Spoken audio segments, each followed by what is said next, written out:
கலாத்தியர் புஸ்தகத்திலே முதலாம் அதிகாரத்திலே குறித்து சென்ற வாரத்திலே நாம் பார்த்தோம்.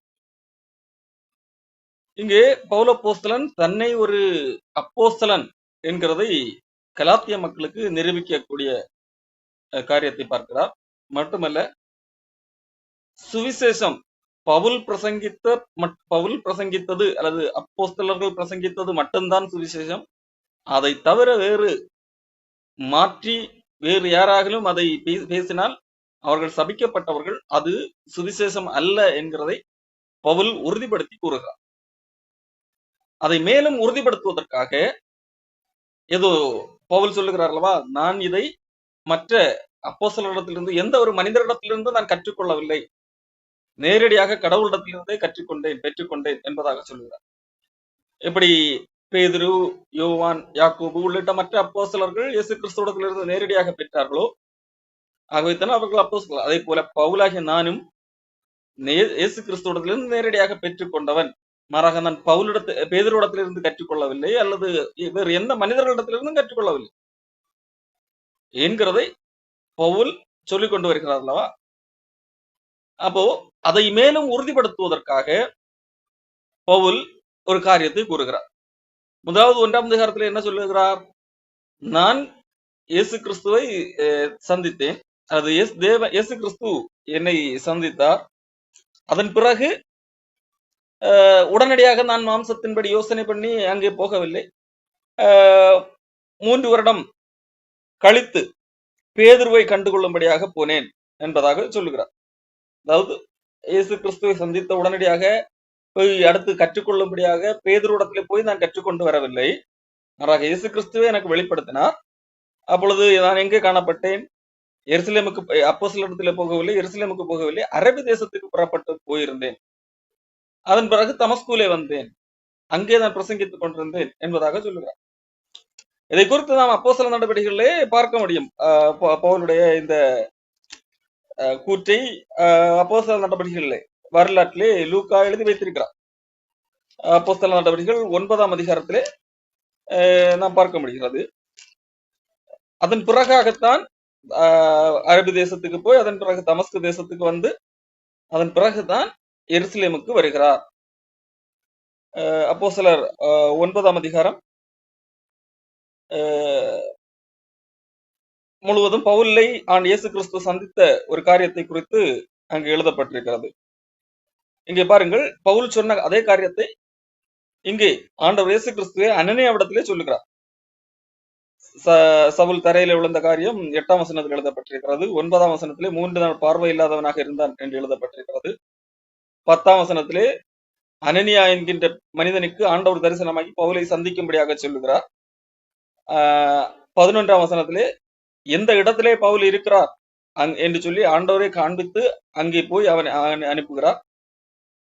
அடுத்து 12ஆம் வசனத்திலே அனனியா என்கின்ற பெயருள்ள ஒரு மனிதன் தன்னிடத்திலே வரப்போகிறான் என்று சொல்லி பவுலுக்கு ஆண்டவர் காண்பிக்கிறார்.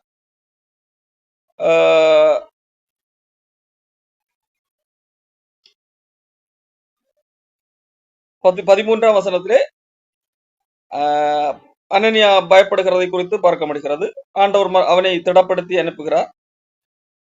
அவனை அனுப்பும் போது ஆண்டவர் அனனியாவிடத்திலே சொன்ன வார்த்தை 15ஆம் வசனம், நீ போ, அனனியாவே நீ போ, அவன் புறஜாதிகளுக்கும் ராஜாக்களுக்கும் இஸ்ரவேல் புத்திரருக்கும் என்னுடைய நாமத்தை அறிவிக்கிறதற்காக நான் தெரிந்து கொண்ட பாத்திரமாக இருக்கிறான். அவன் என்னுடைய நாமத்து நிமித்தம் எவ்வளவாய் பாடுபட வேண்டும் என்பதை நான் அவனுக்கு காண்பிப்பேன் என்பதாக இங்கே ஆண்டவர் சொல்லுகிறார். இயேசு கிறிஸ்துவை நேரடியாக சொல்லுகிறார், நான் அவனுக்கு காட்டிக் கொடுப்பேன் எந்த அளவுக்கு பாடுபட வேண்டும் என்றெல்லாம் காட்டிக் கொடுப்பேன் என்பதாக சொல்லுகிறார். 17ஆம் வசனம், அப்பொழுது அனனியா போய் பவுலை சந்திக்கிறார். அதன் பிறகு அவன் அனனியா சந்தித்த பிறகு கண்ணிலிருந்து மீன் செதில்கள் போன்ற அவை விழுந்தது, பார்வையடைகிறான். 19ஆம் வசனம், அவன் போஜனம் பண்ணி பலப்பட்டான். சவுல் தமஸ்குவில் உள்ள சீசருடனே சில நாள் இருந்து தாமதமன்றி கிறிஸ்து தேவனுடைய குமாரன் என்று ஆலயங்களில் பிரசங்கித்தான். கேட்டவர்கள் எல்லாரும் ஆச்சரியப்பட்டு எருசலேமில் இருந்த நாமத்தை தொழுது கொள்ளுகிறவர்களை நாசமாக்கி இங்கேயும் அப்படிப்பட்டவர்களை வெட்டி பிரதான ஆசாரியர்களிடத்தில் கொண்டு போகும்படி வந்தவன் இவன் அல்லவா என்றார்கள். ஆனால் சவுலோ அதிக திடன் கொண்டு இவரே கிறிஸ்து என்று திருஷ்டாந்தப்படுத்தி தமஸ்குவில் குடியிருக்கிற யூதர்களை கலங்க பண்ணினான். அநேக நாள் சென்ற பின்பு யூதர்கள் அவனை கொலை செய்யும்படி ஆலோசனை பண்ணினார்கள். அந்த ஆலோசனையிலிருந்து அவன் தப்பி ராத்திரியிலே மதில் வழியாய் கூடையிலே இறக்கி விடப்பட்டான். அதன் பிறகு சவுல் எருசலேமுக்கு வந்து சீசர்களுடனே சேர்ந்து கொள்ள பார்த்தான். அப்போ பாருங்கள், பவுல் இங்கே சொல்லு கலாத்தியர்ல சொல்லுகிறார் அல்லவா, நான் 3 வருடங்களுக்கு பிறகாகத்தான் நான் பேதுருவை கண்டுகொள்ளும்படி போனேன் என்பதாக.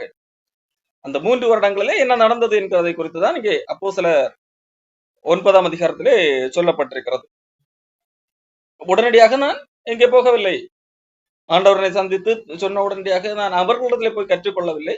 மாறாக நான் கற்றுக்கொண்டதை அங்கே முதலாவது பிரசங்கம் பண்ணி அங்கே ஒரு ஆபத்து வந்த பின்பதாகத்தான் எருசலேமிலே பேதுருவிடத்திலே போனேன் என்பதை போய் பேதுருவை பார்த்ததாக இங்கே கலாத்தியர் 2ஆம் அதிகாரத்திலே சொல்லுகிறார்.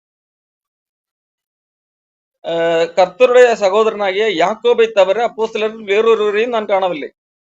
இப்போ யாக்கோபை பேதுரு அடுத்து யாக்கோபு அந்த நேரத்திலே வேறொருவரையும் நான் காணவில்லை என்பதாக அந்த இடத்துல பவுல் சொல்லுகிறார்.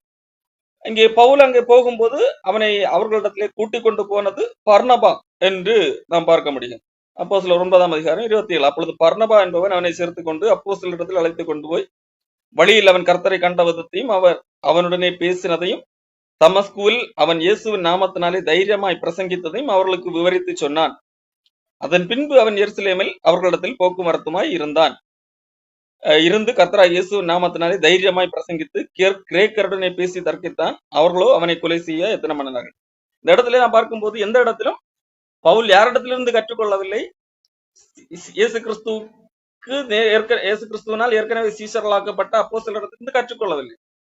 மாறாக அப்போஸ்தலரிடத்தில் இங்க வரும் முன்பதாகவே அவன் ஏற்கனவே இயேசு கிறிஸ்துவிடத்திலிருந்து நேரடியாக கற்றுக்கொண்டவனாக வருகிறான் என்கிறதை அப்போஸ்தலர் நடவடிக்கைகள் இது வரலாற்று புத்தகம், அதுவே லூக்கா எழுதி வைத்திருக்கிறார். அந்த காரியத்தை தான் இங்கே கலாத்தியர் புத்தகத்திலே பவுல் சொல்லுகிறான். நான் மாம்சத்தின்படி யோசனை பண்ணி நான் மனிதர்களிடத்திலே போய் கற்றுக்கொள்ளவில்லை. எல்லாம் 3 வருடம் கழிந்த பின்பதாகத்தான் நான் பேதுருவை சந்தித்தேன், யாக்கோபை சந்தித்தேன் என்பதாக எல்லாம் சொல்லுகிறேன். அதன் பிறகு 2ஆம் அதிகாரத்திலே பார்க்கும்போது 14 வருடம் கழித்து மறுபடியும் நான் எருசலேமுக்கு போகிறேன். அப்போ ஒரு பிரச்சனை வருகிறது. அந்த பிரச்சனைக்கான தீர்வு காணும்படியாக மறுபடியும் எருசலேமுக்கு போக வேண்டிய ஒரு சிச்சுவேஷன் வருகிறது. 14 வருடங்களுக்கு இடையிலே பவுல் எருசலேமுக்கு போகவே இல்லை என்று கேட்டால் போயிருக்கிறான். அப்போஸ்தலர் நடவடிக்கைகள் 11ஆம் அதிகாரத்திலே பார்த்தால் பவுல் போயிருக்கிறான். ஆனால் இந்த 14 வருஷம் கழித்து போன இந்த சம்பவத்தை இங்கே பவுல் எழுத காரணம், அந்த நேரத்தில் ஒரு முக்கியமான பிரச்சனைக்கு தீர்வு காணும்படியாக பவுல் அங்கே போகிறார். என்ன பிரச்சனை? சுவிசேஷம் எது என்கிறதை ஒரு உறுதிப்படுத்தக்கூடிய ஒரு கள்ளப்போதனைகளுக்கு எதிராக ஒரு தீர்மானம் நிறைவேற்ற வேண்டி போகக்கூடிய ஒரு முக்கியமான நிகழ்வு. 14 வருடம் கழித்து போகிறார். போகும்போது பவுல் எழுதுகிறார், கலாத்தியர் 2ஆம் அதிகாரம் 1ஆம் வசனம், தீத்துவை கூட்டிக் கொண்டு பர்னபாவுடனே மறுபடியும் எருசலேமுக்கு போனேன். தீத்துவை கூட்டிக் கொண்டு போகிறார், கூட பர்னபா போகிறார். நான் தேவ அறிவிப்பினாலே போய் புறஜாதிகளிடத்தில் நான் பிரசங்கித்த சுவிசேஷத்தை அவர்களுக்கு விவரித்து காண்பித்தேன். நான் எந்த அடிப்படையில் அங்கே போனேன்? தேவ அறிவிப்பினால், தேவன் எனக்கு அறிவித்தபடியால் நான் அங்கே போனேன். ஆண்டவர் அங்கே போகும்படியாக எனக்கு அறிவிப்பு கொடுத்தபடியால் நான் எங்கே மறுபடியும் 14 வருடம் கழித்து அங்கே போகிறேன். அங்கே போய் என்ன பண்ணினேன்? ஆண்டவர் என்னை கொண்டு செய்த காரியங்களை, அதாவது நான் இங்க எப்படி எல்லாம் சுவிசேஷம் அறிவித்தேன், அதன் மூலமாக என்னெல்லாம் நடந்தது என்கிறதை குறித்து அறிவித்தேன் என்பதாக சொல்லுகிறார். அப்படி அறிவிக்கும் போது யாருக்கு அறிவித்ததாக சொல்லுகிறார்? நான் ஓடுகிறதும் ஓடினதும் வீணாகாதபடிக்கு எண்ணிக்கை உள்ளவர்களுக்கு தனிமையாய் விவரித்து காண்பித்தேன். இங்க எண்ணிக்கை உள்ளவர்களுக்கு என்று சொல்லக்கூடியது ரெப்யூட்டட் பர்சன் என்று சொல்லி நீங்கள் ஆங்கிலத்திலே படிக்க முடியும். அதாவது முக்கியமான நபர்களுக்கு மட்டுமே தனியாக என்ன நடந்தது என்று சொல்லி விவரித்து காண்பித்தேன். அந்த முக்கியமான நபர்கள் என்று சொல்லி இங்கே பவுல் சொல்லுகிறவர் அப்போஸ்தலர்கள். அப்போ அந்த முக்கியமானவர்கள் அவர்களுக்கு மட்டும்தான் நான் என்னை கொண்டு ஆண்டவர் என்னெல்லாம் செய்தார் என்கிறதை விவரித்து காண்பித்தேன். காரணம், நான் ஓடுகிறதும் வீணாகாதபடிக்கு. ஏன் வீணாக? ஒட்டுமொத்த மக்கள் இடத்துல சொல்லும் போது ஒருவேளை அங்கே கலவரம் வர வாய்ப்பு இருக்கிறது. பவுல் என்ன வித்தியாசமாக பேசுகிறார் என்று சொல்லி நினைக்க வாய்ப்பு இருக்கிறது. காரணம் அங்கே இருக்கிறவர்கள், எருசலேமில் இருக்கிறவர்கள் யூதர்கள், யூத கலாச்சார பின்னணியை கொண்டவர்கள். அந்த இடத்துல பவுல் ஒரு முக்கியமான ஒரு காரியத்தை குறித்து பேசுவதற்காக போயிருக்கிறார். அப்படிப்பட்ட சூழல்ல யாருக்கிடத்திலே இதை குறித்து பேச வேண்டிய தேவை இருக்கிறது? எல்லாம் ஏற்கனவே இயேசு கிறிஸ்துவால் நேரடியாக கற்றுக்கொண்ட அப்போஸ்தலர்கள் மூலத்திலிருந்து ஒரு தீர்மானம் நிறைவேற்றப்பட வேண்டியபடியால் அவர்களுக்கு தனியாக நான் விவரித்து காண்பித்தேன் என்பதாக சொல்லுங்க. அப்படி சொல்லும் போது கூட அந்த எண்ணிக்கை உள்ளவர்கள் இருக்கிறார்கள், மற்ற அப்போஸ்தலர்களா இருக்கிறார்கள் அல்லவா? அப்படி இருக்க போது அவர்கள் எல்லாம் யூதர்கள். அந்த யூதர்கள் இருக்கும்போது கூட என்னோடு கூட இருந்த தீத்து கிரேக்கனாக இருந்தும் அவன் விருத்த சேதனம் பண்ணும்படி கட்டாயம் பண்ணப்படவில்லை. தீத்து என் கூட வந்திருக்கிறான், அப்போஸ்தலர்கள் இருக்கிறார்கள், அவர்கள் யாரும் என்ன செய்யவில்லை. தீத்து கிரேக்கனாக இருக்கிறான், இவனுக்கு என்னது விருத்த சேதனம் செய்ய வேண்டும் சொல்லி அப்போஸ்தலர்கள் யாரும் சொல்லவில்லை, கட்டாயம் பண்ணவே இல்லை. மாறாக யார் கட்டாயம் பண்ணனது? கிறிஸ்துவுக்கு இயேசுவுக்குள்ளாக நமக்கு இருக்கிற ஒரு சுயாதீனம் இருக்கிறது, சுதந்திரம் இருக்கிறது. இந்த சடங்கு முறைகள் செய்வதனால் கடவுளுக்கு முன்பாக போக முடியாது. ஆகவே இந்த சடங்கு முறைகள் கட்டாயம் அல்ல. இந்த சடங்கு முறைகள் செய்தால்தான் கடவுளுக்கு முன்பாக போக முடியும் என்கிற அந்த காரியங்கள் எல்லாம் மாற்றப்பட்டு விட்டது. ஆகவே இந்த சடங்கு கட்டாயம் அல்ல என்கின்ற ஒரு சுதந்திரம், சுயாதீனம் இருக்கிறது அல்லவா, ஃப்ரீடம் இருக்கிறது அல்லவா? இதை சில யூதர்கள் உளவு பார்த்தார்கள், ஸ்பை வேலை பார்த்தார்கள். அப்படி பார்த்தவர்கள் இவர்கள் மட்டும் எப்படி நாம் செய்கிற சடங்கை செய்யாமல் இருக்கலாம், அவர்களும் கண்டிப்பாக செய்த வேண்டும், அப்படி செய்தால்தான் ரட்சிக்கப்பட முடியும் என்று சொல்லி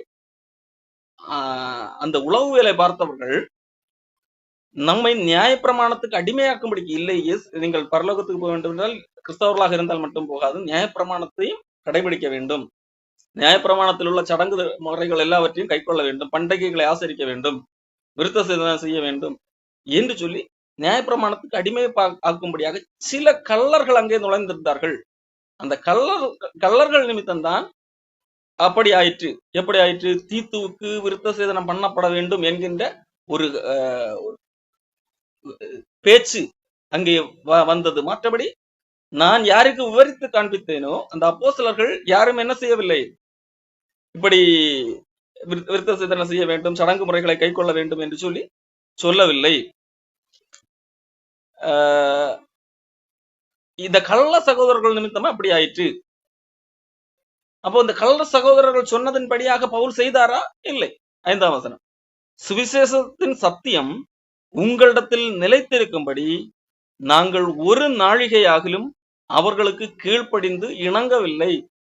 இப்போ பவுல் சொல்லுகிறார், நாங்கள் அந்த கள்ள சகோதரர்களுக்கு கீழ்ப்படியவில்லை. அவர்கள் சொன்னார்கள், கட்டாயப்படுத்தினார்கள். தீத்து கிரேக்கனாக இருக்கிறான், அவன் இயேசு கிறிஸ்துவை ஏற்றுக்கொண்டால் மட்டும் போதாது, விருத்த சேதனம் பண்ண வேண்டும், நியாயப்பிரமாணத்தை கடைபிடிக்க வேண்டும் என்று சொல்லி கட்டாயம் பண்ணினார்கள். நியாயப்பிரமாணத்துக்கு அடிமையாக்கும்படியாக முயற்சித்தார்கள். ஆனால் நாங்கள் ஒரு நாழிகையாகிலும் அவர்களுக்கு கீழ்ப்படிந்து இணங்கவில்லை. எதற்காக கீழ்ப்படிந்து இணங்கவில்லை? சுவிசேஷத்தின் சத்தியம் அவமாக போகாதபடிக்கு, வீணாக போகாதபடிக்கு. சுவிசேஷத்தின் சத்தியம் எது? நம்முடைய செயல்களால் அல்ல நாம் காப்பாற்றப்படுவது, நான் ஏதோ ஒன்றை செய்வதனால் கடவுள் என்னை காப்பாற்றி விட்டார் என்கிறது அல்ல சுவிசேஷம். அந்த நான் ஒருவேளை அவர்களுடைய பேச்சை கேட்டு தீத்து விருத்த சேதனம் பண்ணினால்தான் ரட்சிக்கப்பட்டான் என்று சொல்லி ஒப்புக்கொள்வேன் என்றால் அங்கு சுவிசேஷத்தின் சத்தியம் அடிபட்டு போயிற்று. அப்ப அந்த சுவிசேஷத்தின் சத்தியம் அவமாகி போய்விடாவிடபடிக்கு நாங்கள் ஒரு நாளிகையாகிலும் அவர்களுக்கு கீழ்ப்படிந்து இணங்கவில்லை என்று சொல்லி இங்கே பவுல் அப்போஸ்தலன் சொல்லுகிறார். சுவிசேஷத்தின் சத்தியம் உங்களிடத்தில் நிலைத்திருக்கப்படியாக, அது வீணாக போய்விடக்கூடாது, அது உங்களிடத்திலே நிலைத்திருக்க வேண்டும் என்கிறதற்காக அங்கே சிலர் எருசலேமுக்கு போன போது அங்கே வந்த சில கள்ள சகோதரர்கள், பக்க வழியாக வந்தவர்கள். அவர்கள் இயேசு கிறிஸ்துவை வழியாக வந்தவர்கள் அல்ல, அவர்கள் பக்க வழியாக வந்தவர்கள். இயேசு கிறிஸ்துவின் வழியாக வந்தவர்கள் யார்?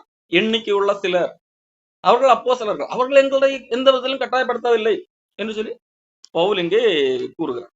பாருங்கள் 6ஆம் வசனம், அல்லாமலும் எண்ணிக்கை உள்ளவர்களாக இருந்தவர்கள், அதாவது அந்த முக்கியமானவர் நபர்கள், நான் யாரிடத்திலே பேசினேனோ அந்த முக்கியமானவர்கள் எனக்கு ஒன்றும் போதிக்கவில்லை. அவர்கள் இப்பொழுதும் எனக்கு என்னது, நீ இப்படி பண்ண வேண்டும் என்று சொல்லி போதிக்கவில்லை. அவர்கள் எப்படிப்பட்டவர்களாக இருந்தாலும் எனக்கு கவலை இல்லை. தேவன் மனுஷரிடத்தில் பட்சபாதம் உள்ளவர் அல்லவே. அவர்கள் முக்கியமானவர்களாக இருந்தாலும் சரி, முக்கியம் இல்லாதவர்களாக இருந்தாலும் சரி, அது எனக்கு கவலை கிடையாது. காரணம் கடவுளுக்கு என்னது, எல்லாருக்கும் பாரபட்சமற்றவர். அவர் பட்சபாதம் உள்ளவர் அல்ல. ஆனால் அவர்கள் எதையும் செய்யவில்லை, இப்படி கட்டாயப்படுத்தவில்லை. எண்ணிக்கை உள்ளவர்கள் எங்களுக்கு எதையும் போதிக்கவில்லை.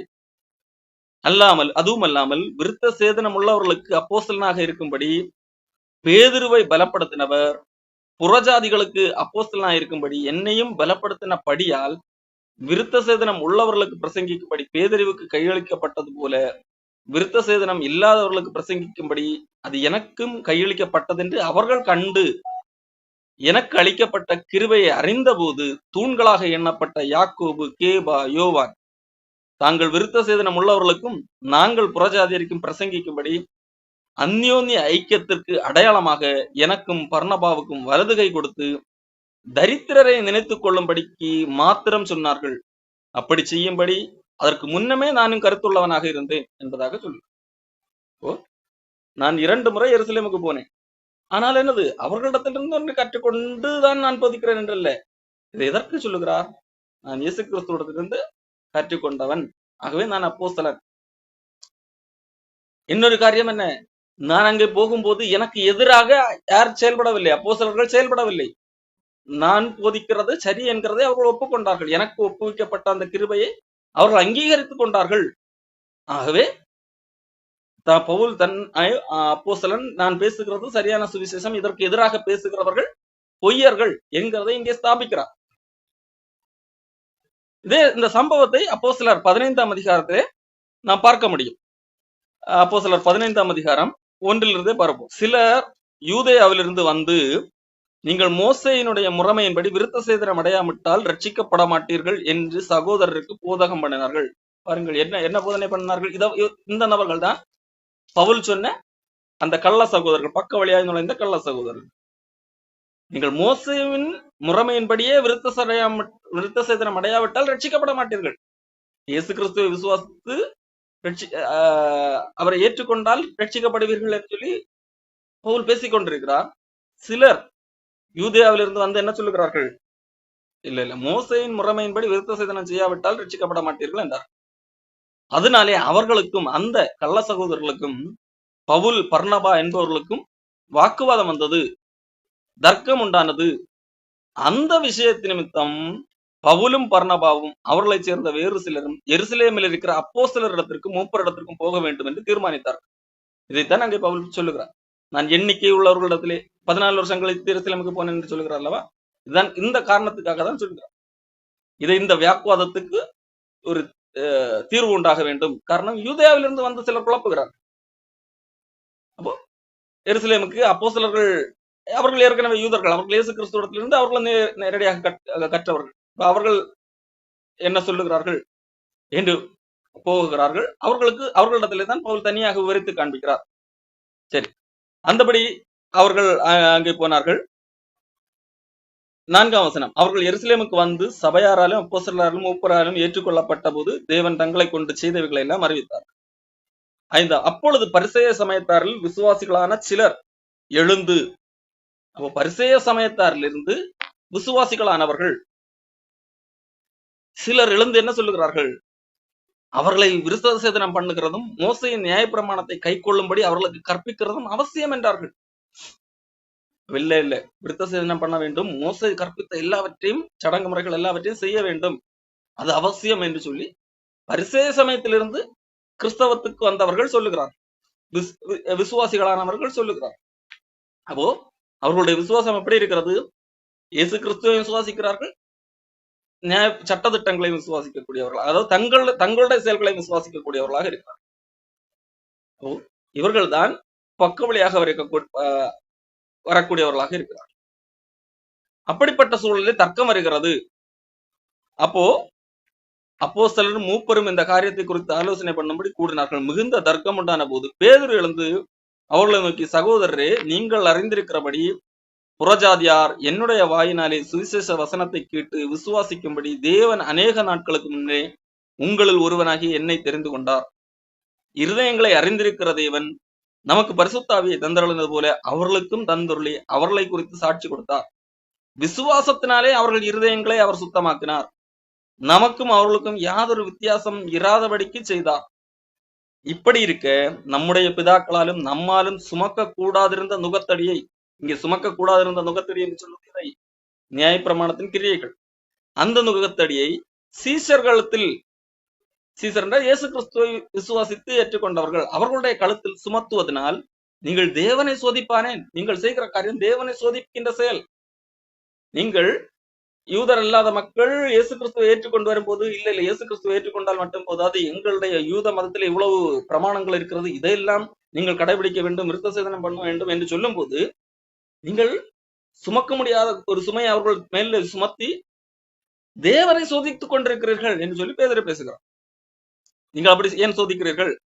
கர்த்தராகிய இயேசு கிறிஸ்துவின் கிருபையினாலே அவர்கள் ரட்சிக்கப்படுகிறது எப்படியோ அப்படியே நாமும் ரட்சிக்கப்படுவோம் என்று நம்பி இருக்கிறோமே என்றார். அவர்கள் இயேசு கிறிஸ்துவின் கிருபையினாலே, ஆண்டவருடைய இரக்கத்தினாலே தான் அவர்கள் காப்பாற்றப்படுகிறார்கள். அதை போலத்தான் நாமும் காப்பாற்றப்படுகிறோம். நாம் ஏதோ மோசையினுடைய அந்த நீங்கள் சொல்லுகிறீர்கள் அல்லவா, கட்டளைகள், விருத்த சேதனம், இவைகளை செய்வதனால் நாம் காப்பாற்றப்பட முடியாது. நாமும் எப்படி அவர்கள் விருத்த சேதனம் இல்லாத மக்கள் இயேசு கிறிஸ்துவின் கிருபையினால் காப்பாற்றப்படுகிறார்களோ அதை போலத்தான் நாமும் என்று நம்பி இருக்கிறோம். அப்பொழுது கூடி வந்திருந்த யாவருக்கு அமைந்திருந்து பர்னபாவும் பவுலும் தங்களை கொண்டு தேவன் புறஜாதிகளுக்குள்ளே செய்த அடையாளங்கள் அற்புதங்கள் யாவையும் விவரித்து சொல்ல கேட்டார்கள். இந்த இடத்துல சொல்லப்படுகிற காரியங்கள் எல்லாம் அந்த எண்ணிக்கை உள்ளவர்கள், முக்கியமானவர்கள். அங்கே சிலர் பரிசேயர் சமயத்திலும் சிலர் இருந்திருக்கிறார். அவர்கள் பேசி முடிந்த பின்பு யாக்கோபு அவர்களை நோக்கி, இப்போ யாக்கோபு பேசுகிறார், பேதுரு பேசி முடித்து விட்டார், இப்போ யாக்கோபு பேசுகிறார். சகோதரரே, எனக்கு செவி கொடுங்கள். தேவன் புறஜாதிகளில் என்று தமது நாமத்துக்காக ஒரு ஜனத்தை தெரிந்து கொள்ளும்படி முதல் அவர்களுக்கு கடாட்சி தள்ளின விதத்தை சிமியோன் விவரித்து சொன்னாரே, அதற்கு தீர்க்கதரிசிகளுடைய வாக்கியங்களின் ஒத்திருக்கிறதே. எப்படி எனில், மற்ற மனுஷரும் என்னுடைய நாமம் தரிக்கப்படும் சகல ஜாதிகளும் கர்த்தரை தேடும்படிக்கு நான் இதற்கு பின்பு திரும்பி வந்து விழுந்து போன தாவீதின் கூடாரத்தை மறுபடியும் எடுப்பித்து அதிலே பழுதாய் போனவைகளை மறுபடியும் சீர்படுத்தி அதை செவ்வையாக நிறுத்துவேன் என்று இவைகளை எல்லாம் செய்கிற கர்த்தர் சொல்லுகிறார் என்று எழுதியிருக்கிறது. அதாவது நான் மற்ற ஜனங்களையும் கொண்டு வருவேன் என்று ஏற்கனவே தீர்க்கதரிசிகளை சொல்லி இருக்கிறார்களே, அந்த அடிப்படையிலே உலக தோற்றம் முதல் தேவனுக்கு தம்முடைய கிரியைகள் எல்லாம் தெரிந்திருக்கிறது. உலகம் தோற்றுவதற்கு முன்பாக ஆண்டவருக்கு தம்முடைய கிரியை, அவர் என்ன செய்ய போகிறார், அவருடைய செயல் என்ன என்பது அவருக்கு தெரிந்திருக்கிறது. ஆதலால் புறஜாதிகளிடத்தில் தேவனிடத்தில் திரும்புகிறவர்களை கலங்க பண்ணக்கூடாது. யூதர் அல்லாத மக்கள் தேவனிடத்திலே திரும்புகிறார்கள், இயேசு கிறிஸ்துவை ஏற்றுக்கொள்ளுகிறார்கள் என்றால் அவர்களை கலங்க பண்ணக்கூடாது. நீ மோசையோட சட்டத்தை கடைபிடிக்க வேண்டும், நியாய பிரமாணத்தை கடைபிடிக்க வேண்டும் என்று சொல்லி கலங்க பண்ணக்கூடாது என்றும், விக்கிரகங்களுக்கு படைத்த அசுசியானவர்களுக்கும் வேசித்தனத்திற்கும் நெருக்குட்டு சத்தத்திற்கும் ரத்தத்திற்கும் விலகி இருக்கும்படி அவர்களுக்கு நாம் எழுத வேண்டும் என்று நான் தீர்மானிக்கிறேன் என்பதாக இங்கே யாக்கோபு சொல்லுகிறார். இந்த சம்பவத்தை தான் இங்கே அப்போஸ்தலர் 15ஆம் அதிகாரத்தில் சொல்லப்பட்டது. இதே காரியத்தை தான் பவுல் சொல்லுகிறார். நான் 14 வருஷம் முன்பு போனேன், அங்கே அப்போஸ்தலர்கள் யாருமே என்னது இயேசு கிறிஸ்துவ விசுவாசத்தால் மட்டும் போதாது, மேலும் நான் பல காரியங்களை செய்த வேண்டும் என்று சொல்லி அவர்கள் யாரும் சொல்லவில்லை. சில கள்ளர்கள் வந்து சொன்னார்கள், கள்ள சகோதரர்கள் பக்க வழியாய் வந்தவர்கள், அவர்கள் நேர வழியாக வரவில்லை. அதாவது சரியாக விசுவாசித்து ரட்சிக்கப்படவில்லை, அரைகுறையாக இங்கேயும் விசுவாசிக்கக்கூடியவர்களாக இருந்தார்கள், அங்கேயும் விசுவாசிக்கக்கூடியவர்களாக இருந்தார்கள். அவர்கள் உண்மையிலே தேவனை சோதிக்கக்கூடிய செயலை செய்து கொண்டிருக்கிறார்கள். ஆகவேத்தான் கலங்க பண்ணுகிறார்கள். அப்படிப்பட்டவர்கள் முயற்சி செய்தார்கள், ஆனால் நாங்கள் ஒரு நாளிகையாகிலும் அவர்களுக்கு கீழ்ப்படிந்து இணங்கவில்லை என்பதை இங்கே பவுல் சொல்லுகிறார். ஏன் சொல்லுகிறார்? கலாத்திய மக்கள் அப்படிப்பட்ட குழப்பத்திலே தான் போய்கொண்டிருந்தார்கள். கலாத்திய நாட்டு சபைகளிலும் இதே போன்ற ஒரு சூழல் தான் காணப்பட்டது. ஆகவேத்தான் பவுல் சொல்லுகிறார், இப்படிதான் நடந்தது. நான் தேவனிடத்திலிருந்து பெற்றேன், நான் மட்டுமல்ல, எனக்கு முன்பே அப்போஸ்தலராக இருந்தவர்கள் அவர்களிடத்தில் போகும்போது அவர்களும் இதைத்தான் சொன்னார்கள் என்று சொல்லி இங்கே பவுல் சொல்லுகிறார். ஆகவே நீங்கள் நான் பிரசங்கித்த சுவிசேஷம், அதை தவிர அதோடு கூட ஏதாகலும் ஒன்றை ஆட் பண்ணினால், அதை கூட கூட்டினால், அல்லது அதை திரித்து பேசி அதான் சுவிசேஷம் என்று சொல்லி தவறாக போதித்தால் அவர்கள் சபிக்கப்பட்டவர்களாக இருப்பார்கள் என்பதை பவுல் தெளிவுபடுத்தார். அடுத்ததாக ஒரு காரியத்தை பவுல் சொல்கிறார். நான் பேதுருவே முகமுகமாக எதிர்த்து இருக்கிறேன் இந்த காரியத்து நிமித்தம். பேதுரு இயேசு கிறிஸ்துவோடு கூட நடந்த ஒரு அப்போஸ்தல். இயேசு கிறிஸ்துவால் பவுலுக்கு முன்பே இயேசு கிறிஸ்து இந்த பூமியில வாழ்ந்த போதே அப்போஸ்தலனாக இருந்து இயேசு கிறிஸ்துவால் உருவாக்கப்பட்டார். அப்படிப்பட்ட பேதுருவை கூட தவறு செய்திருக்கிறார். அதை நான் முகமுகமாக எதிர்த்தேன். பேதுருவுக்கு எது உண்மை என்று தெரியும். காரணம் முன்பு போன போது பேதுரு எனக்கு நான் சொன்னதன்படியாக அல்லது நான் பேசுகிற அதே காரியத்தை தான் அவனும் பேசினான், யாக்கோபு பேசினார், எல்லாரும் இதே சுவிசேஷத்தான் பேசினார்கள். ஆனால் அந்த பேதுரு ஒரு முறை தவறு செய்தார். அதை நான் முகமுகமாக எதிர்த்தேன். எங்கே? அந்தியோகியாவிலே. பேதுரு ஒரு முறை அந்தியோகியாவுக்கு வருகிறார். அந்தியோகியாவுக்கு வந்த போது அவன் மேல் ஒரு பெரிய குற்றம் சுமந்தது. அந்த குற்றச்சாட்டிலே உண்மை இருக்கிறது. என்ன? பேதுரு யூதர் அல்லாதவர்கள் என்கிட்ட வேற்றுமைகளை எல்லாம் மறந்தார். காரணம் இயேசு கிறிஸ்துவை ஏற்றுக்கொண்டபடியால் அது மறப்பது பெரிய ஒரு காரியம். யூதர்களுக்கு ஒரு சவாலான விஷயம். காரணம் யூதர்கள் தங்களுடைய மத பெருமை ஊறி திளைத்தவர்கள். காரணம் நாங்கள் மட்டும்தான் தேவனுக்கு முன்பாக நிற்க முடியும், நாங்கள் இந்த சட்ட திட்டங்களை எல்லாம் நிறைவேற்றுகிறோம், கடவுள் எங்களுக்கு தான் பிரமாணம் தந்தார், ஆகையால் நாங்கள் தான் கடவுளுக்கு முன்பாக நிற்க வாய்ப்புள்ளவர்கள், மற்றவர்களுக்கு கடவுள் அந்த வாய்ப்பு கூட கொடுக்கவில்லை, ஆகவே மற்றவர்கள் எல்லாம் கீழானவர்கள் என்கின்ற எண்ணமுடையவர்கள் தான் யூதர்கள். ஆகவே மற்றவர்களோடு கலந்து எந்த செயல்களையும் ஈடுபட மாட்டார்கள், அவர்களோடு ஒன்றாக உணர்ந்து உட்கார சாப்பிட மாட்டார்கள். காரணம் யூதர்களுடைய உணவு கலாச்சாரம் வேறு, அது தீட்டு இல்லாத உணவு என்றெல்லாம் உண்டு. ஆனால் யூதர் அல்லாதவர்கள் அவர்களுக்கு வேறு அப்படி ஒன்றாக உணர்ந்து எல்லாம் சாப்பிட மாட்டார்கள். ஆனால் பேதுரு இயேசு கிறிஸ்துவை ஏற்றுக்கொண்டபடியால், இயேசு கிறிஸ்துவை ஏற்றுக்கொண்ட யூதரானாலும் சரி யூதர் அல்லாதவரானாலும் சரி எல்லாருக்கும் ஒன்றுதான் என்கிறதை அறிந்தபடியால் பேதுருக்கு அது ஒரு விஷயமாகவே இல்லை. பேதுரு யூதர் அல்லாதவர்களோடு இணைந்து சாப்பிடக்கூடியவனாக இருக்கிறார். ஆனால் அங்கே சிலர் புதிதாக யாக்கோபிடத்தில், இப்ப பேதுரு ஏற்கனவே அந்தியோகியாவில் இருக்கிறார். அந்தியோகியாவில் இருக்கும்போது எல்லாரோடும் சமமாக இருக்கிறான். யாருக்கு எந்த பட்சபாதமும் ஏற்றத்தாழ்வும் பேதுருவிடத்திலே காணப்படவில்லை. இப்ப அங்க எருசலேமில் இருந்து யாக்கோபிடத்திலிருந்து சிலர் வருகிறார்கள், யூதர்கள் வருகிறார்கள். யூதர்கள் வரும்போது பேதுரு என்ன நினைக்கிறான்? இந்த யூதர்கள் இன்னும் சரியாக உண்மையை உள்வாங்கிக் கொள்ளவில்லை. அவர்கள் யூதர் அல்லாதவர்களோடு நெருங்கி பழகுவதை ஒரு காலம் ஏற்றுக்கொள்ள மாட்டார்கள். அப்படி ஆகவே நான் இந்த யூதர் அல்லாதவர்களோடு இப்பொழுது நெருங்கி பழகி அவர்களோடு உணவு உட்கொள்கிறதை பார்த்தால் அவர்கள் என்னையும் வெறுத்து விடுவார்கள், என்னையும் ஏற்றுக்கொள்ள மாட்டார்கள். ஆகவே அவர்கள் இங்க இருக்கிற காலம் வரைக்கும் நாமளும் என்னது இந்த யூதர் அல்லாதவர்களை விட்டு விலகி தனியாக இருப்போம் என்கிறதாக இந்த பேதுரு முடிவெடுக்கும். ஆனால் உண்மையில எப்படி முடிவெடுத்திருக்க வேண்டும்? பேதுரு சரியான ஒரு சத்தியத்திலே உள்ளவன் தான். அப்படி இருக்கும்போது எப்படி முடிவெடுத்திருக்க வேண்டும்? அவர்கள் இப்படி வருகிறார்கள், அவர்கள் இப்படி என்னை கண்டால் அது அவர்களுக்கு பிடிக்காது, அவர்கள் என்னை வெறுப்பார்கள், அப்பொழுது இதுதான் உண்மை, இதுதான் சத்தியம் என்று சொல்லி நான் அவர்களுக்கு எடுத்து சொல்ல வேண்டும். நான் மனிதர்களை பிரியப்படுத்த கூடாது, நான் தேவனை பிரியப்படுத்தும்படியாக எல்லா மனிதர்களும் சமம்தான், கிறிஸ்துவுக்குள்ளாக ஒன்றாக இருக்கிறோம் என்று சொல்லி அவர்களுக்கு புரிய வைக்க வேண்டும் என்று எண்ணி இருக்க வேண்டும். ஆனால் பேதுரு என்ன நினைத்தார்? மாறாக நினைத்தார். அப்படி பேதுரு மாயம் பண்ணினான். அதாவது யூதர்கள் வருவதற்கு சமமாக அவர்களோடு சேர்ந்து ஒன்றாக உட்கார்ந்து சாப்பிடக்கூடியவனாக இருந்தவன் இப்பொழுது என்ன செய்கிறான்? சாப்பிடவில்லை. ஆகவே அந்த பேதுரு மீது குற்றம் சுமந்தது. அப்படி குற்றம் சுமந்தபடியால் பவுல் அப்போஸ்தலன் பேதுருவை எல்லாருக்கும் முன்பதாக பேதுரு செய்தது தவறு என்று சொல்லி அவனை எதிர்க்கிறார். கலாத்தியர் 2 அதிகாரம் 11 வசனம். பேதுரு அந்தியோகியா வந்தபோது அவன் மேல் குற்றம் சுமந்ததால் நான் முகமுகமாய் அவனோடு எதிர்த்தேன், நேருக்கு நேர் எதிர்த்தேன்.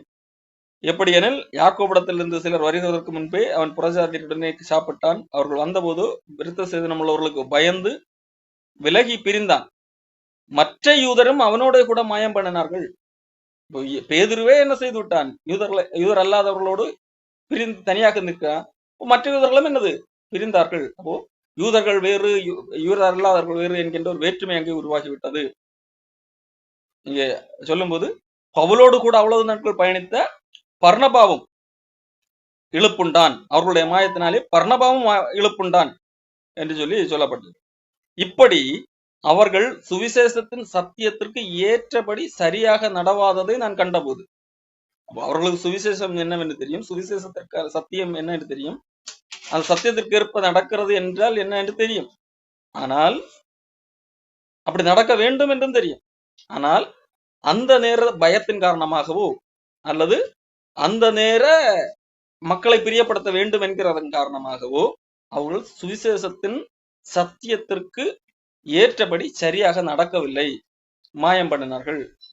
அதை நான் கண்டபோது எல்லாருக்கும் முன்பாக நான் பேதுருவை நோக்கி சொன்னது என்னவென்றால், அப்ப எல்லாருக்கும் முன்பாக பார்த்து கொண்டிருக்கும் போது பேதுருவை எதிர்த்து, அப்படி எல்லாருக்கும் முன்பாக நான் சொன்னது என்னவென்றால், நீ யூதராக இருக்க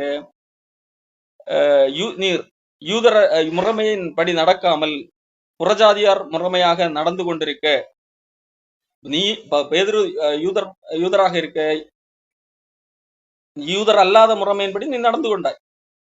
அப்படி இருக்க புறஜாதியாரை யூதர் முறைமையாக நடக்கும்படி நீ எப்படி கட்டாயம் பண்ணலாம் என்று சொல்லி இங்க பவுல் கேள்வி கேட்கிறார்.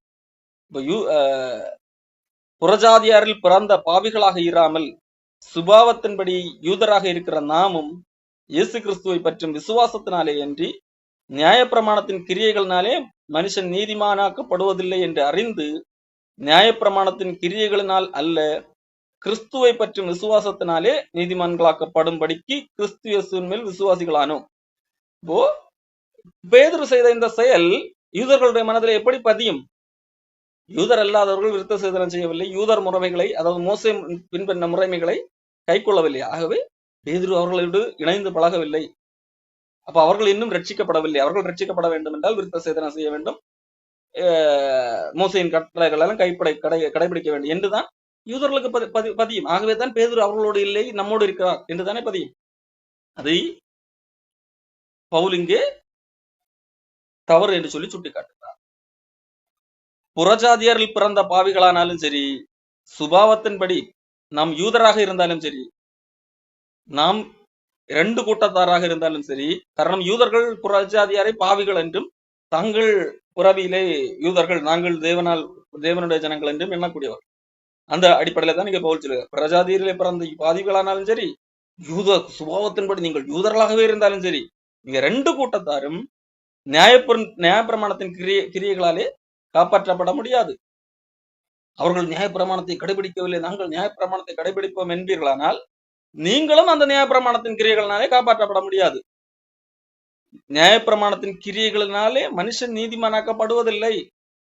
நியாயப்பிரமாணத்தின் கிரியைகளினாலே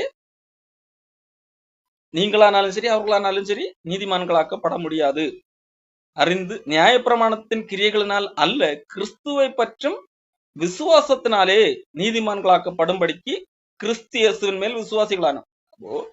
யூதர் அல்லாதவர்களாக இருந்தாலும் சரி, அதாவது யூதர்களுடைய பார்வையை அவர்கள் பாவிகள் எனப்படுகிற யூதர் அல்லாதவர்களாக இருந்தாலும் சரி, நாங்கள் சுபாவத்தின்படி யூதர்கள் எனப்படுகிறவர்களானாலும் சரி, எப்படி விசுவாசிகளானார்கள்? இந்த நியாயப்பிரமாணத்தின் கிரியைகளினாலே நாம் நீதிமான்களாக்கப்பட முடியாது. ஆகவே நியாயப்பிரமாணத்தின் கிரியைகளினால் அல்ல, இயேசு கிறிஸ்துவின் மேல் வைக்கின்ற அந்த விசுவாசத்தினால் தான் நீதிமான்களாக்கப்பட முடியும் என்று சொல்லி கிறிஸ்து இயேசுவின் மேல் விசுவாசிகளான. அப்படி இருக்க எப்படி இப்படி பேதகம் பார்க்கலாம்? எப்படி மறுபடியும் யூதர் அல்லாதவர்களை நீங்கள் எங்கள் முறைமைகளை கைக்கொள்ள வேண்டும் என்று சொல்லி கட்டாயப்படுத்தலாம் என்கிறதான் பவுலுடைய கேள்வியாக இருக்கிறது. நியாயப்பிரமாணத்தின் கிரியைகளினாலே எந்த மனுஷனும் நீதிமானாக்கப்படுவதில்லையே. கிறிஸ்துவுக்குள் நீதிமான்களாக்கப்படும்படி நாடுகிற நாமும் பாவிகளாக காணப்படுவோமானால் கிறிஸ்து பாவத்திற்கு காரணரோ அல்லவே. இந்த சடங்கு முறைகள் அல்லது மோசையுடைய இதெல்லாம் கை கொள்ள வேண்டும் என்று சொல்லுகிறார், அப்பொழுதுதான் நீங்கள் ரட்சிக்கப்படுவீர்கள் என்று சொல்லுகிறார்கள் அல்லவா? அந்த லாஜிக்குடைய பின்னணி என்ன? கிறிஸ்து இயேசுக்குள் நீதிமான்களாக்கப்படுகிற நாம் கிறிஸ்து இயேசுவை ஏற்றுக்கொண்டேன், ஆனால் நீ இன்னும் ரட்சிக்கப்படல. என்ன பண்ணணும்? நீ இந்த சடங்குகள் செய்யணும், இவ்வளவு கடமைகள் இருக்கு, இவ்வளவு கடமைகள் செய்யணும், அப்போதான் ரட்சிக்கப்படுவேன். அப்படின்னா கிறிஸ்து இயேசுக்குள் நீதிமான்களாக்கப்படுகிற நாம் என்னது?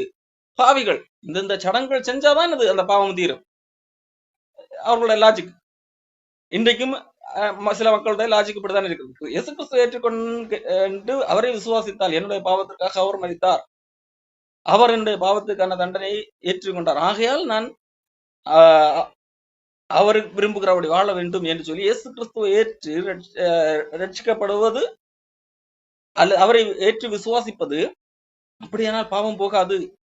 நீ ரட்சிக்கப்படவில்லை, நீ இந்த சடங்குகளையும் செய்ய வேண்டும் அப்படின்னா பொருள். இயேசு கிறிஸ்துவை ஏற்றுக்கொண்டாலும் நீ இன்னும் பாவிதான். இந்த சடங்குகளை எல்லாம் செஞ்சாதான் நீ உன்னுடைய பாவம் போகும் என்கின்ற அந்த மனநிலை இருக்கிறது அல்லவா? அதுதான் இங்கே பவுல் கேள்வி கேட்கிறார். கிறிஸ்துவுக்குள் நீதிமான்களாக்கப்படுகிற நாம் இயேசு கிறிஸ்துவை விசுவாசித்து விட்டது, ஆனால் அப்படி ஆனாலும் இன்னும் பாவிகள் தான் என்று சொல்லுவோம் என்று சொன்னால், இயேசு கிறிஸ்துவ பாவத்துக்கு காரணதா? இயேசு கிறிஸ்துவை விசுவாசித்து விட்டேன், அவர் என்னுடைய பாவங்களுக்காக மரித்தார், என்னுடைய பாவத்தின் தண்டனை அவர் ஏற்றுக்கொண்டார் என்று சொல்லி விசுவாசித்தாலும் நீ நீதிமான் அல்ல, நீ இந்த இதை செய்தால்தான் நீதிமான் என்று சொன்னால், அப்ப இயேசு கிறிஸ்து தான் பாவத்துக்கு காரணரோ? அல்லவே. நான் இடித்து போட்டவைகளையே நான் மறுபடியும் கட்டினால் பிரமாணத்தை மீறுகிறவன் என்று காணப்படுவேன். இடித்து போட்டது எது?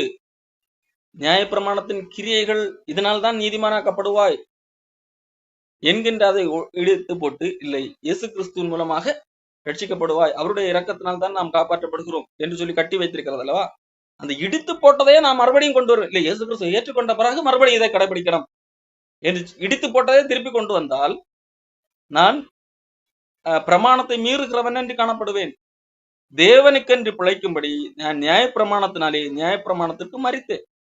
நான் என்ன செய்து விட்டேன்? நியாயப்பிரமாணத்தினாலே நியாயப்பிரமாணத்துக்கு மரித்து விட்டேன். எதற்காக? நான் தேவனுக்கென்று பிழைக்க வேண்டும். இயேசு கிறிஸ்து மூலமாக நான் ரட்சிக்கப்பட்டேன், ஆகையால் நான் அவருக்கு பிரியமாக வாழ வேண்டும். அப்படி வாழ்வதற்காக நான் இதையெல்லாம் செய்தால்தான் நான் தேவன் என்னை ஏற்றுக்கொள்வார். நான் என்னுடைய செயலினால்தான் இவைகளை செய்கிற மனுஷன் இவைகளை பிழைப்பான் என்று எழுதியிருக்கிறபடி நான் வாழ்ந்தால்தான் அங்கு போக முடியும் என்று சொல்லி என்னுடைய கிரியைகளை அல்லது நியாயப்பிரமாணத்தின் கிரியைகளை நான் மறுபடியும் சுமப்பேன் என்று சொன்னால் முடியாது. அந்த நியாயப்பிரமாணத்தினாலே நியாயப்பிரமாணத்துக்கு மரித்து விட்டேன். எப்படி? நான் இயேசு கிறிஸ்துவை என்னுடைய வாழ்க்கையில ஏற்றுக்கொள்ளும் போது அந்த பிரமாணத்துக்கு மரித்து விட்டேன். இப்பொழுது நான் தேவனுக்கென்று பிழைத்து இருக்கிறேன். தேவனுக்கென்று பிழைக்கும்படி அந்த நியாயப்பிரமாணத்துக்கு மரித்து விட்டேன். இப்போ கிறிஸ்துவுடனே கூட சிலுவையில் அறையப்பட்டேன். இயேசு கிறிஸ்து எனக்காக சிலுவையில் அறையப்பட்டது என்பது என்னுடைய பாவத்துக்காக. அப்போ அங்கே நான் சிலுவையில் அறையப்பட்டேன். அப்போ அங்கே நான் இயேசு கிறிஸ்துவோடு கூட நான் மரித்தேன். ஆயினும் இப்பொழுது பிழைத்திருக்கிறேன். இப்பொழுது பிழைத்திருப்பது எனக்காக அல்ல, நான் அல்ல, கிறிஸ்துவை என்னில் பிழைத்திருக்கிறார். அப்போ இப்பொழுது மாம்சத்தில் பிழைத்திருக்கிறதோ என்னில் அன்பு கூர்ந்து எனக்காக தம்மை தாமே ஒப்புக் கொடுத்த தேவனுடைய குமாரனை பற்றும் விசுவாசத்தினாலே பிழைத்திருக்கிறேன். நான் தேவனுடைய கிருபையை வீணாக்குகிறதில்லை. நீதியானது நியாயப்பிரமாணத்தின் வருமானால் கிறிஸ்து மரித்தது வீணாக இருக்குமே. இப்போ நீதியானது நியாயப்பிரமாணம் நாம் செய்கிற செயல்களினால் வருமானால் இந்த சட்டத்திட்டங்களை எல்லாம் கை கொள்ள வேண்டும். இன்னைக்கு டிபிஎம்காரர்கள் வைத்திருக்கிறார்கள், திருமணம் செய்யாமல் இருந்தால் தான் அது உன்னத பரிசுத்தம். அப்பொழுதுதான் இயேசு கிறிஸ்து இருக்கிற இடத்திலே போக முடியும். ஒரு குறையும் இல்லாத ஒரு வாழ்க்கை, எந்த ஒரு சின்ன தவறு கூட இல்லை. திருமணம் கூட பண்ணவில்லை, பார்த்தீர்களா? மருந்து கூட எடுக்கவில்லை, பார்த்தீர்களா? அப்போ என்னுடைய செயலின் அடிப்படை நீதியானது நான் வைத்திருக்கிற இந்த பிரமாணத்தினால் வருமானால் அந்த அடிப்படையில நான் பரலோகத்துக்கு போக முடியும் என்றால் இயேசு கிறிஸ்து மரித்தது வீண். இயேசு கிறிஸ்து மரிக்க வேண்டியதே இல்லையே. எல்லாரும் சட்டத்திட்டத்தின் அடிப்படையில நியாயப்பிரமாணத்தின் கிரியையினாலே நீதியை பெற்றுக் கொண்டிருக்க முடியுமே. அப்படி அல்ல. நான் தேவனுடைய கிருபையை வீணாக்குகிறது இல்லை. அப்ப யாருக்கு தேவனுடைய கிருபையை வீணாக்குகிறார்கள்? மனிதனுடைய கிரியைகளினாலே அல்லது நியாயப்பிரமாணத்தின் கிரியைகளினாலே நான் தேவ நீதியை அடைய முடியும், தேவனுக்கு முன்பாக நிற்கக்கூடிய தகுதியை அடைய முடியும் என்று எண்ணுகிறவர்கள் தேவன் கிருபையாக இரக்கமாக கொடுத்த கிருபையை வீணாக்குகிறார்கள். ஆண்டவர் என்ன சொல்லுகிறார்? நான் உன்னுடைய பாவத்தை சுமந்து உன்னுடைய தண்டனை ஏற்றுக்கொண்டபடியால் நீ என்னை அதை விசுவாசித்து நீ தேவனுக்கு முன்பாக நிற்க முடியும், நான் என்னை கொண்டு தேவனுக்கு முன்பாக நிறுத்துகிறேன் என்று சொல்கிறார். இன்னும் இந்த கூட்டம் என்ன சொல்லுகிறது? இல்ல இல்ல, அது மட்டும் பத்தாது, நான் என்னுடைய உழைப்பினால் முயற்சி செய்து கிரியை செய்து நான் என்னுடைய தகுதியின் அடிப்படையில தான் வந்து நிற்பேன் என்று சொல்லும் போது ஆண்டவர் கொடுக்கிற கிருபையை வீணாக்கி விட்டார்கள். அது வேண்டாம், என்னுடைய முயற்சினால் தான் நான் வந்து நிற்பேன் என்று. அப்படி பண்ண முடியுமா என்று கேட்டால் பண்ண முடியாது. அப்படி பண்ண முடியும் என்றால் இயேசு கிறிஸ்து மரித்ததை வீணாக இருக்குமே என்பதாக இங்கே போல் சொல்லு. அப்போ கிருபை என்பது தேவன் நமக்கு பாராட்டின இரக்கம். அது நிமித்தம் மட்டுமே நாம் நீதிமானாக முடியும். நம்முடைய செயல்களால் தேவனுக்கு முன்பாக நிற்கின்ற தகுதியை அடைய முடியாது என்கிறதை கலாத்தியர் மக்களுக்கு இவ்வளவு தன்னுடைய வாழ்க்கையில நடந்த வரலாற்று சம்பவங்களை ஒப்பிட்டு அதை அப்போஸ்தலர்கள் எப்படி அங்கீகரித்தார்கள், ஏன் அப்போஸ்தலனாக பேதுருவே கூட நான் எதிர்த்திருக்கிறேன் என்கிறதையும் பவுல் சுட்டிக்காட்டி பேசுகிறார். இப்படி பேதுருவை பவுல் எதிர்த்தார் அல்லவா? அப்போ இங்கே ஒருவேளை பேதுரு தான் சரியாக இருக்கும் என்று சொல்லி எண்ண முடியுமா? அப்படி எண்ண முடியாது. காரணம், பேதுரு பவுல் எதிர்த்ததை அங்கீகரித்துக் கொள்கிறார், தன் மீது உள்ள தவறை அங்கீகரித்துக் கொள்கிறார். ஆகவே தான் 2 பேதுரு புத்தகத்திலே பேதுரு பவுலை பாராட்டி எழுதுகிறார். பவுல் எழுதுகிற காரியங்கள் எல்லாம் அறிகிறதற்கு அரிதாக இருக்கிறது, அது ரொம்ப கஷ்டமான ஒரு காரியம், ஆழ்ந்து சிந்தித்து கற்றுக்கொள்ள வேண்டும். கல்லாதவர்களும் உறுதி இல்லாதவர்களும் மற்ற வசனங்களை எப்படி புரட்டுகிறார்களோ அதே போல பவுலுடைய வசனங்களை புரட்டக்கூடியவர்களாக இருக்கிறார்கள். நமக்கு பிரியமான சகோதரனாகிய பவுல் என்று சொல்லி அங்கே பேதுரு அங்கே பவுலை ஏற்றுக்கொள்கிறார். இல்லை, பவுல் என்னை எதிர்த்து விட்டான் என்றல்ல. கிறிஸ்தவம் என்பது சரியான சத்தியத்திலே இருக்கும்தாலும் சில வேளைகளை பேதுருவை போல தவறலாம். ஆனால் ஒருத்தர் சுட்டி காட்டும் போது உண்மையில ரட்சிக்கப்பட்டவர் எப்படி அதை ஏற்றுக்கொள்ளுகிறார், திருத்திக் கொள்ளுகிறார். அதே போல உண்மையில கிறிஸ்தவர் என்பது பவுலை போல அவரு பெரிய ஆள், ஆகவே நான் அவரு எதிர்க்க மாட்டேன், அவர் செய்கிற தவறை சுட்டி காட்ட மாட்டேன் என்றில்லை. எதிர்வே ஆனாலும் எல்லாருக்கும் முன்பாக தவறு என்றால் தவறுதான் என்று சொல்லு. காரணம், இதன் நிமித்தம் அநேகர் இடறி போகிறார்கள், அநேகர் மாயம் பண்ணுகிறார்கள், அது ஆபத்தானது என்கிறதை இங்கே பவுல் சுட்டிக்காட்டு.